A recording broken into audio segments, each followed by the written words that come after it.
শাসক দল হয়তো ভেবেছিল যে তিনি আইএসএফের প্রোগ্রামগুলোই সবথেকে বেশি লোকজন ভাঙড় দিক থেকে আসে, দক্ষিণ 24 পরগনা থেকে আসে। এই জন্য শাসক দলের প্রশাসন, তৃণমূল আশ্রিত যেসব প্রশাসনগুলো আছে তারা আমাদের ভাঙড়ের গাড়ি 6 লেনে দাঁড়িয়ে পুরো দক্ষিণ 24 পরগনার গাড়িকে আটকে দেওয়ার চেষ্টা করেছে। আর এবং কয়েক হাজার হাজার গাড়ি আটকে দিয়েছে। লক্ষাধিক মানুষ ওখান থেকে আসতে পারেনি শুধু দক্ষিণ 24 পরগনা থেকে।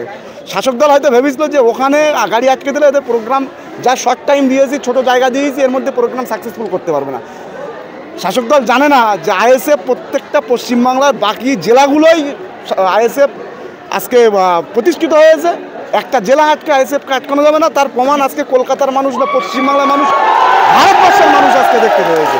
কয়েক লক্ষাধিক মানুষ নিয়ে আজকে আইএসএফ নওশাদ সিদ্দিকী ভাইজান দক্ষিণ 24 পরগনা বাদে আজকে এই প্রোগ্রাম করে। বিষয়টা হলো, আমরা কয়েকদিন আগে ঈদের জামাতে রেড রোডে দাঁড়িয়ে দেখলাম মুখ্যমন্ত্রীও একই কথা বললো যে মুসলমান ভাইদের জন্য চিন্তা নেই, মুসলমান ভাইদের জন্য আমি ঢাল হয়ে দাঁড়াবো। আমাদের প্রশ্ন হলো, মুসলমান ভাইদের জন্য আপনি যদি দাঁড়ান তাহলে আপনি এখনও পর্যন্ত বিধানসভা থেকে একটা বিল পাস করেননি কেন? তামিলনাড়ু বিধানসভা, অন্যান্য রাজ্যের বিধানসভা থেকে বিল পাস করেছে। আরে বিধানসভার বিল লোকসভায় কাজে আসুক আর না আসুক, আপনি তো আপনার সিদ্ধান্ত জানাতে পারেন। এখনও পর্যন্ত মাননীয় মুখ্যমন্ত্রী মমতা বন্দ্যোপাধ্যায় এবং তেনার ভাইপো অভিষেক বন্দ্যোপাধ্যায় এখনও পর্যন্ত ওয়াকআপ সম্পর্কে কোনো মন্তব্য করেননি কেন? ওয়াকআপ সম্পর্কে আপনি পশ্চিমবাংলার মানুষের জন্য এখনও পর্যন্ত বার্তা দেননি কেন? সবথেকে বড় বিষয়, 3 জন এমপি সেদিনকে লোকসভায় উপস্থিত ছিল না। তার সাথে সাথে অভিষেক বন্দ্যোপাধ্যায়, যিনি পশ্চিমবাংলার সর্বভারতীয় সভাপতি তৃণমূল কংগ্রেসের, তিনি প্রত্যেকটা বিষয়ে মুভমেন্ট করেন। তিনি ওয়াকআপ বিল নিয়ে কোনো বক্তব্য দেননি কেন? তার মানে কি মুসলমানদেরকে বারবার ব্যবহার করা হচ্ছে? সংখ্যালঘু সম্প্রদায় বুঝতে পারছে। মমতা বন্দ্যোপাধ্যায় যতই বলুক না কেন যে আমি তোমাদের জন্য আছি, আপনি আপনাদের জন্য আছি, সংখ্যালঘু ভাইদের জন্য আছি, সংখ্যালঘু ভাইদের জন্য যদি আপনি থাকেন তাহলে আপনি অবিলম্বে বিবৃতি দেন। যা এই যে ভাঙড়ে মানুষকে আটকানো হলো, এদের কাদের বিরুদ্ধে আপনাদের? ভাঙড়ে মানুষকে আটকানো হলো তৃণমূলের প্ররোচনায়। আইএসএফের মিছিলকে কোনো রকমভাবে আটকাতে হবে, আইএসএফের মিছিলকে ফ্লপ করতে হবে। সেই জন্য ভাঙড়ে আটকেছে। কেন সারা পশ্চিমবাংলা থেকে লোক আসতে পারছে, ভাঙড় থেকে আসতে পারছে না কেন? আবার একটা বলি, কলকাতায় কিন্তু কয়েকদিন আগে এবং আগামী দিনেও বিভিন্ন সংগঠন থেকে প্রোগ্রাম ডাকা হচ্ছে, প্রতিবাদ সভা করা হচ্ছে। তারা কিন্তু সবাই প্রোগ্রাম করছে এবং শাসক দল এবং প্রশাসনের সহযোগিতা পাচ্ছে। কারণ হলো এই সংগঠনগুলো টোটালটাই শাসক দলের মদতপুষ্ট সংগঠন এবং শাসক দলের টাকায় চলে এই সংগঠনগুলো। সেই জন্য ওই সংগঠনগুলোর প্রোগ্রাম করতে কলকাতার বুকে তাদের বাধা নেই। একমাত্র আইএসএফ নওশাদ সিদ্দিকী ভাইজানের দল, যেটা শাসক দলের নেতৃত্ব মানে না, শাসক দলের ললিপপ খায় না, সেই জন্য আইএসএফের প্রোগ্রামগুলো আটকানোর চেষ্টা করছে, ফলো আপ করার চেষ্টা করছে। পারে প্রত্যেকটা আগামী দিনে আমরা ঘোষণা দিচ্ছি, আগামী দিনে প্রত্যেকটা বিধানসভায় সমাবেশ হবে, প্রত্যেকটা অঞ্চলে সমাবেশ হবে। আপনি কত জায়গায় আটকাবেন আমরাও দেখব। 26-এ মানুষ তো অবশ্যই রুখে দাঁড়াবে। পশ্চিমবাংলার মানুষ আজকে, পশ্চিমবাংলার সংখ্যালঘু সম্প্রদায় দিশেহারা। আজকে যাকে বিশ্বাস করে বিধানসভায় পাঠিয়েছিলেন, যাকে বিশ্বাস করে মুখ্যমন্ত্রী করেছিলেন, যাদেরকে বিশ্বাস করে লোকসভায় পাঠিয়েছিলেন, প্রত্যেকটা এমপি, প্রত্যেকটা এমএলএ সব সংখ্যালঘু সম্প্রদায়ের সঙ্গে ধোঁকা দিয়েছে, সংখ্যালঘু সম্প্রদায়ের সঙ্গে প্রতারণা করেছে।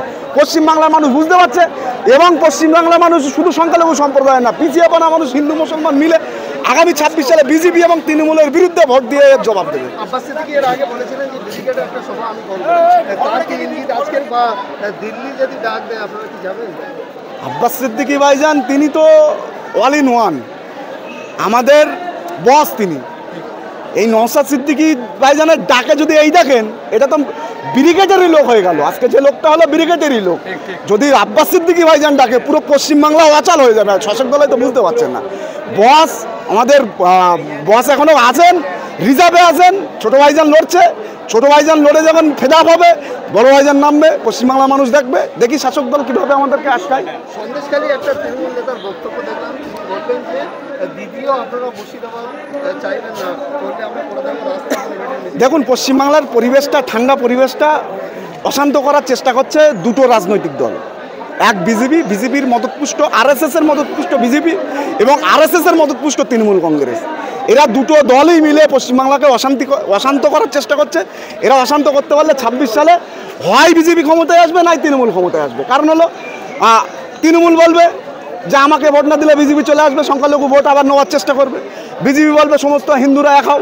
মানে কি, হয় তৃণমূল ক্ষমতায় আসবে, তৃণমূল যদি বাই চান্স হেরে যায় বিজেপি ক্ষমতায় আসবে। আদার্স যে আইএসএফ সহ যে সংগঠন যে জোটের একটা চিন্তা ভাবনা করা হচ্ছে যেন তৃতীয় পক্ষ যেন না উঠতে পারে।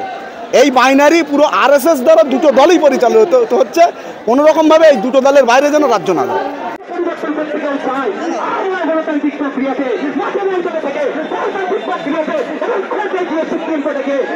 পরিবর্তন করাবো। আর একটা কথা, সংবিধানের প্রণেতা জাতীয় কমিটির চেয়ারম্যান বাবা সাহেব আম্বেদকরের আজকে জন্মদিন। তিনি আমাদের দায়িত্ব নিয়ে লিখিত সংবিধান দিয়ে গেছে, সেই মহামানুষের আজকে জন্মদিন। আজকে আমাদের ইন্ডিয়ান সেকুলার ফ্রন্টের পক্ষ থেকে তাকে আমরা বিনম্র শ্রদ্ধা জানাচ্ছি এবং তার দেখানো পথ যাচ্ছে তার আদর্শকে, বিভিন্ন মানুষের মহামানুষের আদর্শকে নিয়ে আমরা এগিয়ে যাই। তাদের মধ্যে একজন হচ্ছে বাবা সাহেব আম্বেদকর। আপনাদের অন্য সংবিধান বাড়িতে রাখুন, সংবিধান পড়ুন, আর্টিকেল গুলো দেখুন, পরিচ্ছদ গুলো দেখুন, তাহলে আপনার অধিকার কেউ কেড়ে নিতে পারবে না। এটা যুক্তরাষ্ট্র